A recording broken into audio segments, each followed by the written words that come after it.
On today's Locked On Texan podcast, frustration boils over after the 23-10 loss against the Washington Commanders.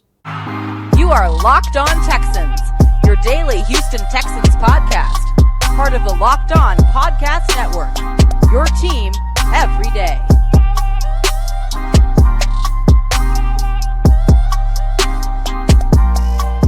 Welcome, everybody, to a Monday episode of the Locked On Texan podcast, a part of the Locked On Podcast Network, your team every day. Today's episode of the Locked On Texan podcast is presented by Prize Picks. Prize Picks is daily fantasy made easy. Pick 2 to 5 players, and if they score more or less than their Prize Picks projection, you can win up to 10 times your money on your entry. First-time users can receive a 100% instant deposit match up to $100 with promo code Locked On. That's promo code Locked On over at prizepicks.com. I'm John Hickman, of course, joined by Cody Davis, here to discuss the 23-10 loss suffered against the Washington Commanders. Guys, got to excuse me. Sometimes I want to say Oakland Raiders. Sometimes I want to say San Diego Chargers. Sometimes I want to say, because it's programmed, the Washington Redskins. But the Washington Commanders, Taylor Heineke, 190 yards, nothing spectacular. The Texans defense did allow 153 yards on the ground on 40 carries. The Washington Commanders only averaged as a team 3.8 yards per carry. So I don't know if we can just applaud that for the Houston Texans defense. But again, nothing spectacular is what lost them the game. For Davis Mills, 19 of 33 from the field, 5.1 yards per attempt, 169 yards, 2 interceptions, no touchdowns, sacked 5 times, 11.7 QBR, 46.2 quarterback rating. As a team, the Houston Texans rushed for 21 yards. The leader of that bunch, Davis Mills, 10 yards on 5 carries, 1 touchdown that he got at the end of the game during garbage time.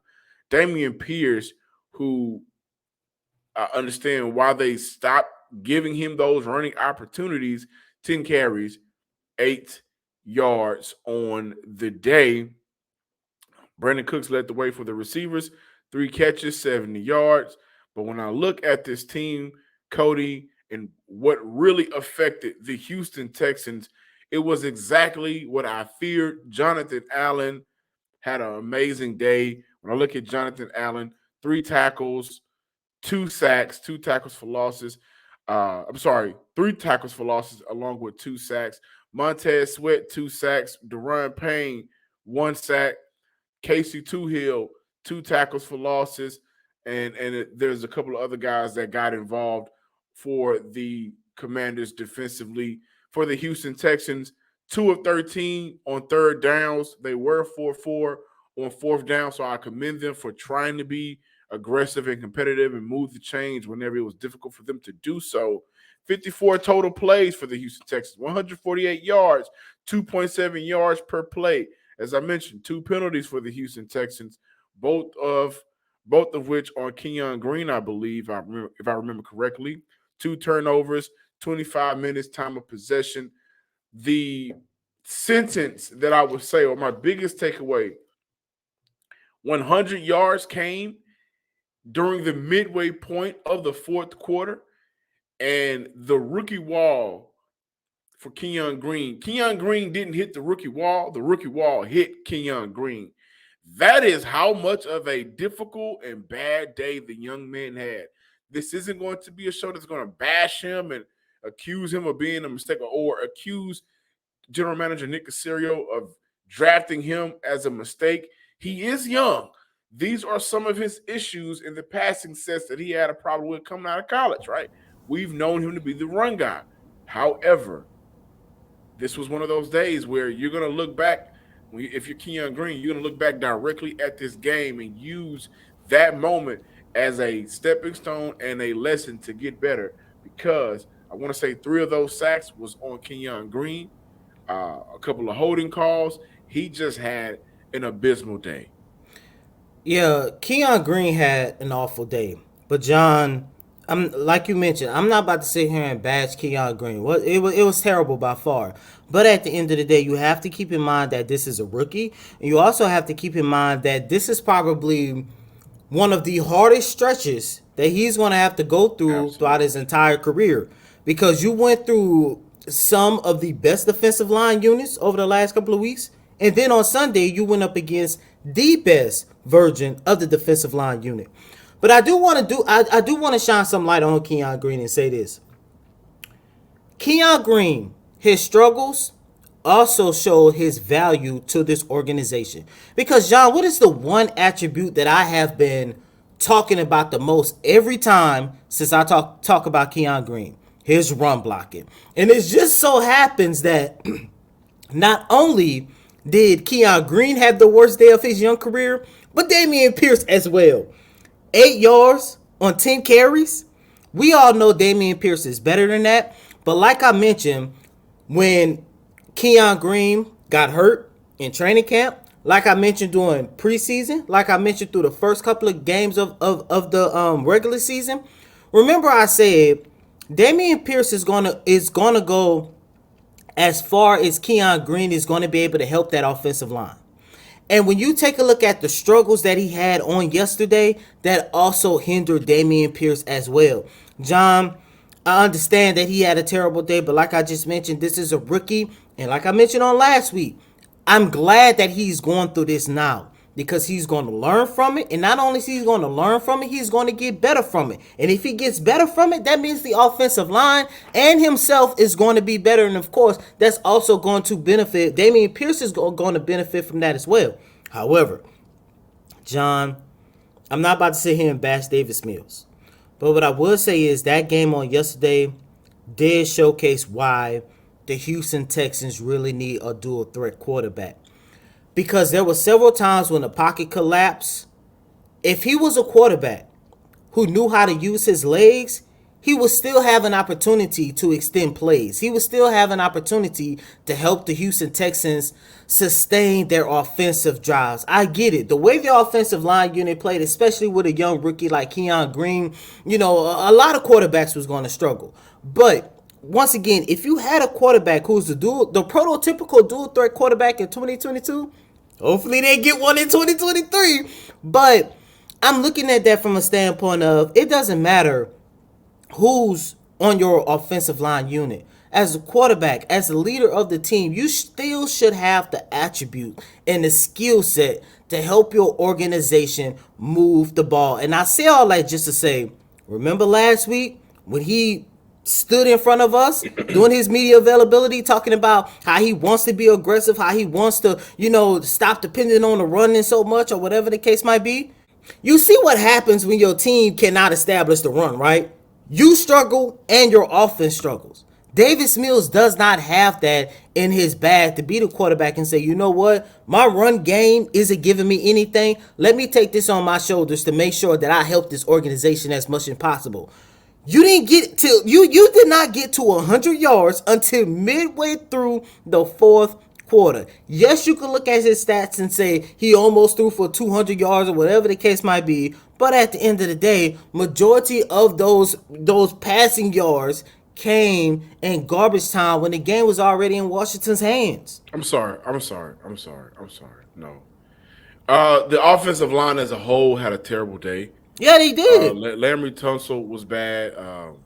AJ Cann was bad. Quisenberry was bad. Pepper Hamilton gave his quarterback an opportunity to be aggressive without Dameon Pierce being a factor. A pick six on the second play of the game for the first offensive drive for Houston. A ball that was telegraphed. You knew where the defender, you knew where the ball was going. Right? Like, before the offensive line was a factor being bad, that gave that young man a chance. I agree with you on this. I don't think this necessarily showcased why Houston needs a dual threat quarterback, because I think even a dual threat quarterback, unless you're like playing like Justin Fields has been playing, or maybe the great Lamar Jackson, who, by the way, had a great offensive line when he put up the MVP number. But even if you had a dual threat quarterback, yesterday was just going to be a bad day for you. especially considering that, again, you are playing a ferocious defensive front. But Mills had an opportunity to be aggressive and move the ball. And when they came out on the first drive, back to back passing plays, yeah, he didn't deliver. Yeah, pick six on the first drive, second play. Um, so it, it's like this, man. For Mills, you said what you said in the press conference. You had an opportunity to back it up, and you didn't. And we can look at the rest of the game and say, well, Pep Hamilton, your play calling is this. Well, I'll tell you what, it's the reason why at one point during the game, the Houston Texans had -6 passing yards. Yes, that has a lot to do with what the Commanders was able to do defensively. But I tell you what, guys, there's a lot of times throughout that drive, throughout that first half, where I'm looking at Mills miss a wide open Chris Moore. I'm looking at Mills miss a TQ in the flats wide open on the fourth drive. He's just not going to get it done, regardless of however the offensive line is playing. That is who he is. And I can see why some fans may want to see Kyle Allen instead of Davis Mills. I can. The blame for Pep Hamilton may be warranted a little bit, but when your quarterback, a few days after, he says he wants to be aggressive, and as an OC, I feel like he backed him a little bit in his response. When that happens, and you telegraph the play in a very Matt Schaub-esque feel, pick six on a second drive against a team who, by the way, didn't do anything spectacular to beat you. The Washington Commanders won the game playing very vanilla. This wasn't anything extravagant for you to lose this game. But when you're in that situation, he put you in a situation to succeed, put up or shut up, you know what? Next time, maybe you should just shut up. This holiday season, it may be really hard to watch your Houston Texans play football, right? And to kind of ease the pain, family traditions, eggnog, right? Your uncle may make a nice old fashioned.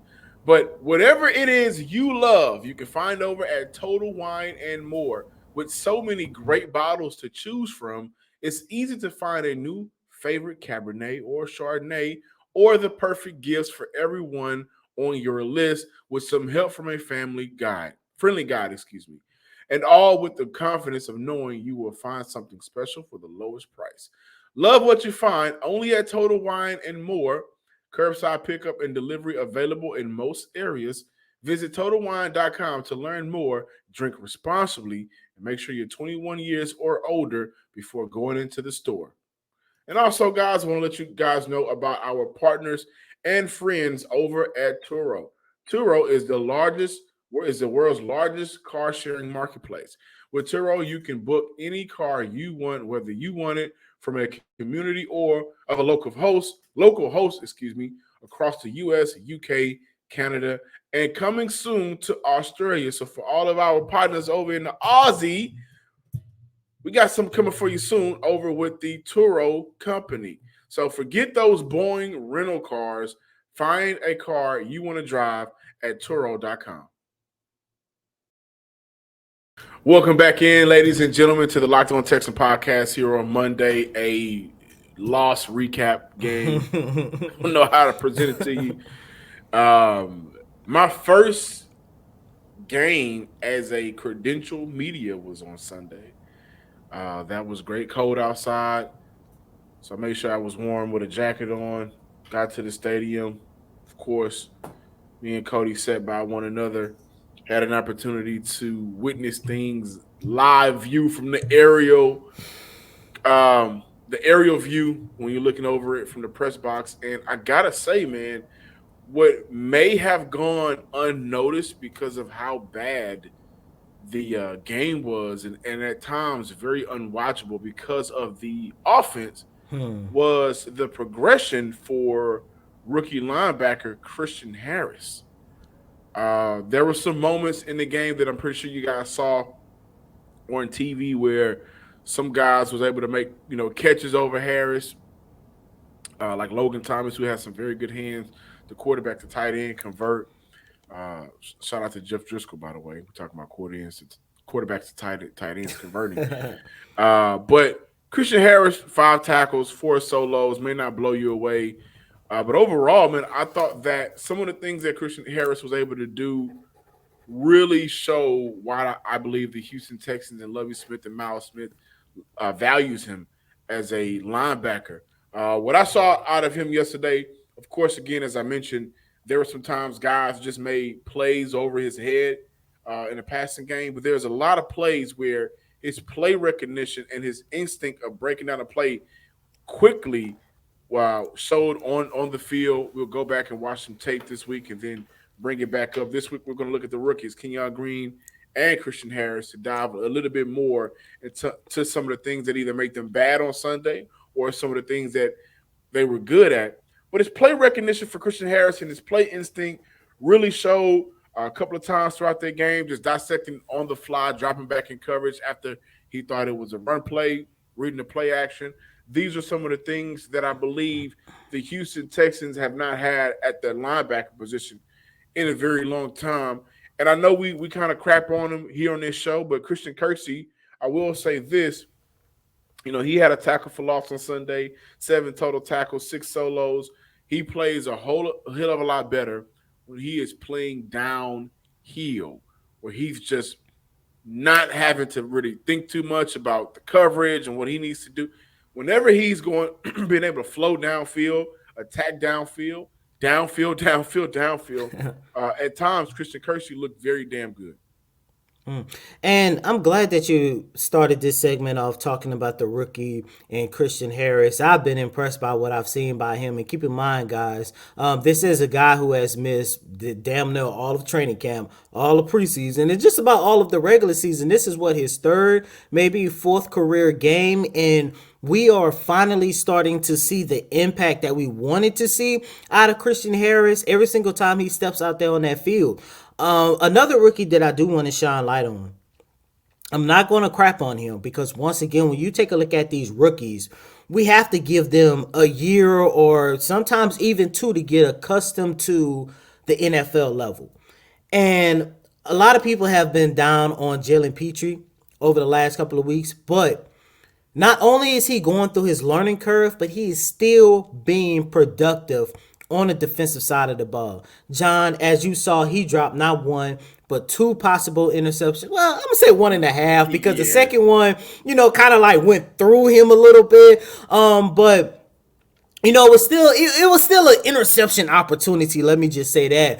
But at the same time, and look, I understand that was another game where you could say, man, it seems like he was still struggling with his tackling, which, once again, I still don't understand how can an NFL defense be so bad at tackling. But when I was taking a look at Jalen Pitre on yesterday, he still made plays on the ball, and he was still pretty solid in his coverages. And I just wanted to share some light on Jalen Pitre because, like I just mentioned, I understand it, especially going up against the game that he had last week against the New York Giants.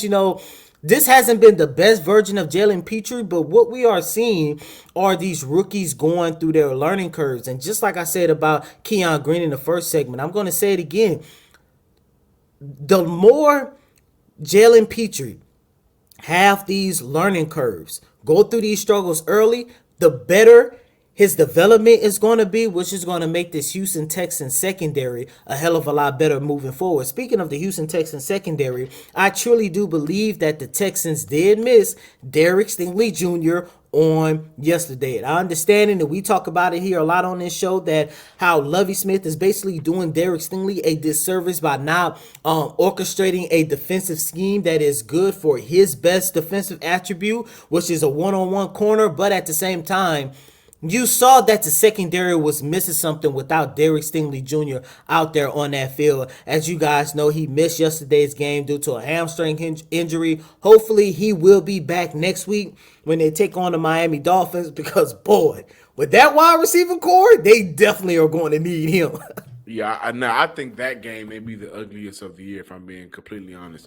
I don't think any team. Well, there's a game after that might be the ugliest. I'm just saying. That may be the ugliest because of who's taking the selfie. But in terms of team matchups, when I look at, and I'm kind of, we'll talk about this probably throughout the week, but I don't think the Texans was overpowered by the Colts. The Broncos didn't overpower them. The Bears didn't overpower them. The Chargers, that may be the game you could consider being overpowered in, or just being, not just didn't have a talent at the time. The Jags didn't overpower them. The Eagles, maybe you could say that because of that second half performance. But when I think of all four quarters just getting dominated and it being an ugly game, I look at that Dolphins game as the one that I would point directly to. But I want to go back to that Jalen Pitre point briefly, and I think this week may be a good week to talk about some of the things that we're thankful for in the holiday spirit, Thanksgiving, keeping that theme going, which we'll get into. But we are thankful for these rookies. I think the rookies are going through a process in their career that they haven't been in a very long time. Jalen Pitre, I don't think, looks inspired to play football right now because of the losses wearing in on him. This is just me, right? When the season first started, his energy popped off the screen. His energy popped off the field.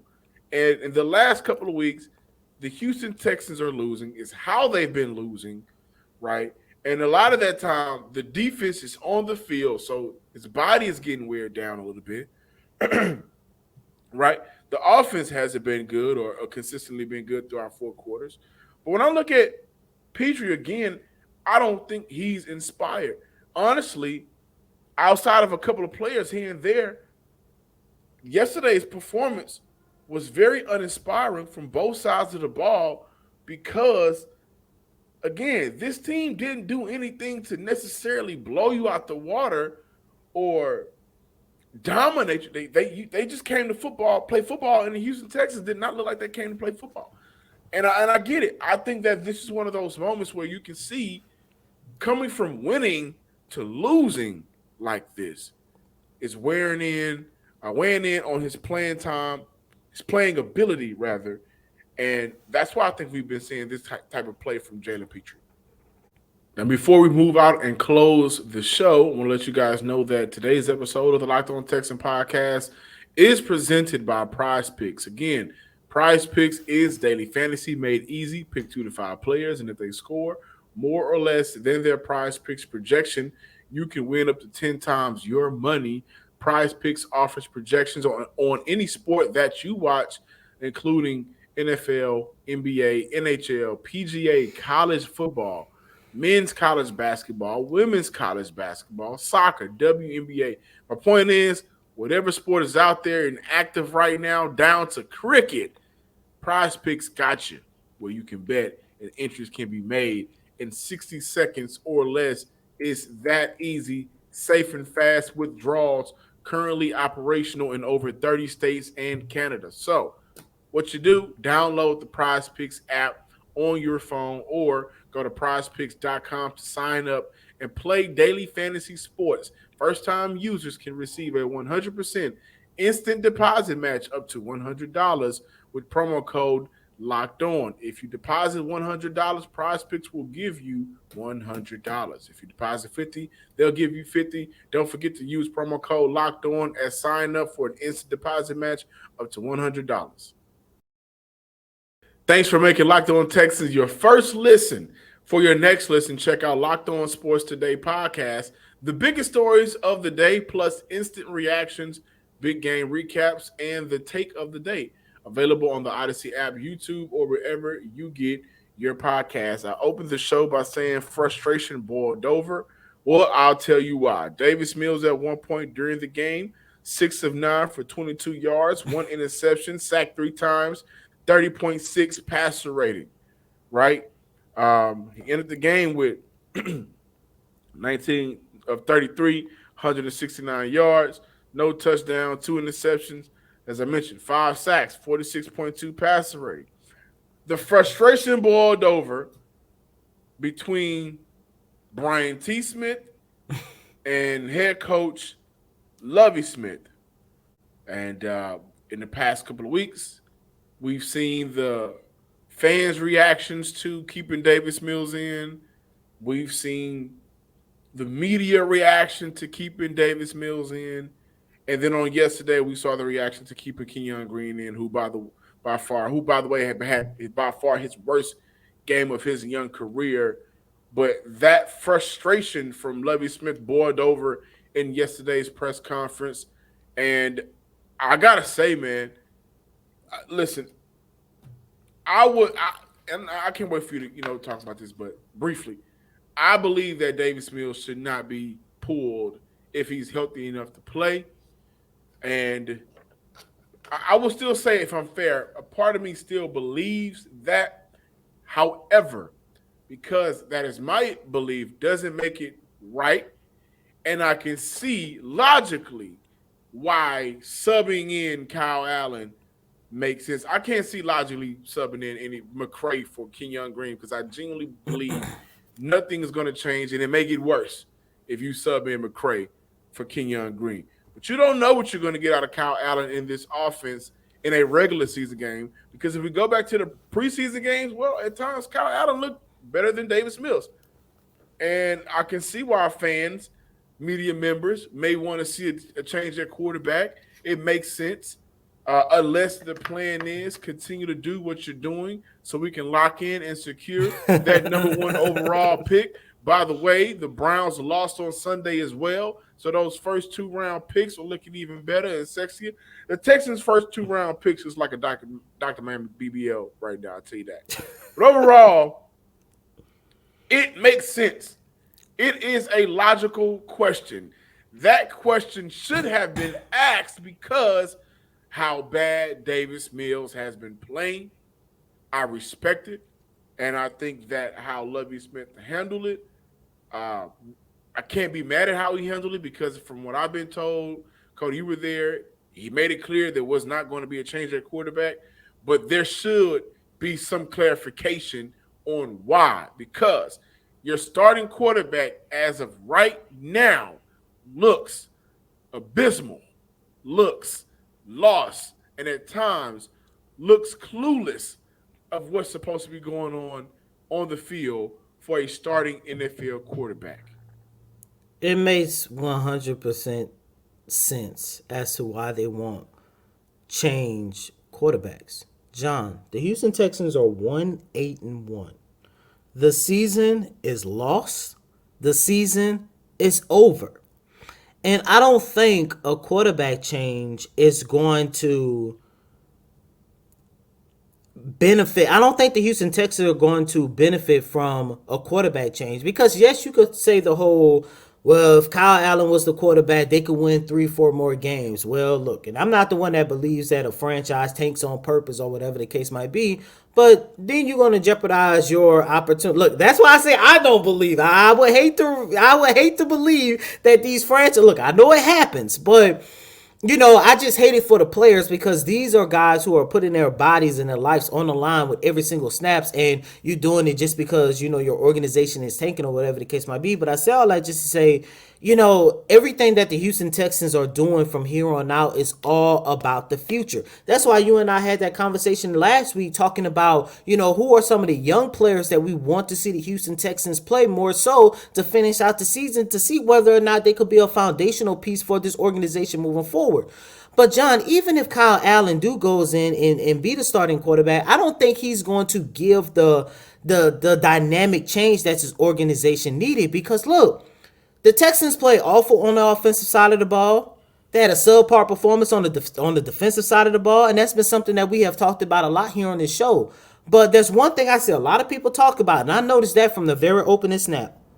You talked about this team looking uninspired. There was no effort, and it seemed like that this is a group of players who are just done with the season, and at this point, they're just out there to collect a paycheck because there was no type of effort anywhere from the Houston Texans. And let me say this, and I want to apologize because I understand that an athlete just doesn't necessarily wake up and get to that point where I'm just here to collect the paycheck.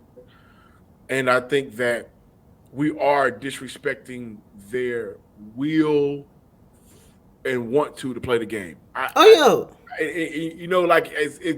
This is how you guys look right now. This is not how you always look And I can say I don't know how you got here, but visually I can say I know why you got here or how you got here. But I never want to disrespect our athletes, football players' will to play the game and love for the game or question that. That's not what I'm here to do. And I don't think we're purposely doing that, by the way. I just feel like from what we're seeing, losing is taking a toll on it. And we know that at the Wild, it's only so much losing you're going to do to where you're going to uh, not want to play anymore or just kind of like, man, let's get the season over with. But we can't say that switching out Kyle Allen for Davis Mills won't make a huge change. This is the reason why I don't think said it will, though. But this Like is the reason why it'll I be said- different if the Texans. Well, I'm sorry to cut you off, but it would be different if the Texans were, let's say, 1 or 2 games under 500, and it's like, man, maybe that quarterback might be the reason why we can probably get to the wild card game or anything. Like, I don't see Kyle Allen coming in and changing the dynamic of this organization. I don't see it. This is why I said it wouldn't make sense to switch out Justin McCray for Kion Green, because at the very least we've seen Justin McCray play football this year in the regular season, whether that may be for an extended drive, an extended possession, or whatever the case is. If a guy went down and he had to step in and play, at some point we've seen Justin McCray play football, and it wasn't good. It wasn't pretty. The product on the field wasn't necessarily, stand out. Didn't stand out. But we have not seen Kyle Allen play in the regular season. We haven't seen anything, so we don't necessarily know what Kyle Allen can do for this team. Not in the past, not the Panthers, or I believe it's time with the Commanders. We don't know. But we do know that right now, Davis Mills, 11 touchdowns, 11 interceptions. We do know that for Davis Mills, I counted on 2 occasions in that third quarter where they had an opportunity to score a touchdown. He didn't read Akins for a touchdown, and he didn't read Rex Burkhead for a touchdown. I've seen Davis Mills not hit TQ, the rook, in the flats after he knocks his man on the ground, has a wide open area to pick up a first down and maybe a whole lot more if he gets ahead of steam. He's a big guy, 6'4", 6'5", 6'6", who really wants to tackle him one-on-one. And also on that same play, I believe he missed Chris Moore. I've seen that. I haven't seen Kyle Allen in the regular season. So I can't definitively say that because of his past, right? Because of his past, what we've seen of his past, he won't bring a difference to this Houston Texans offense. Because of the present quarterback, he hasn't brought a different feel for this Houston Texan quarterback. So it's only about the future. And maybe Kyle Allen might do better in this offense than Davis Mills. Because of what we're seeing, Davis Mills, for the most part, largely throughout the season, has been a bad product on the field. Thank you guys for checking out today's episode of the Locked On Texan podcast. Be sure to continuously check us out each and every day. Follow us on Twitter at Locked On Texan. Subscribe to the Locked On Texan podcast on YouTube as well. And as always, I'm your host, Cody M. Davis. Please remember to follow me on Twitter at CodyDavis_24. Once again, that's Cody, COTYDAVIS_24. Until next time, ladies and gentlemen, peace.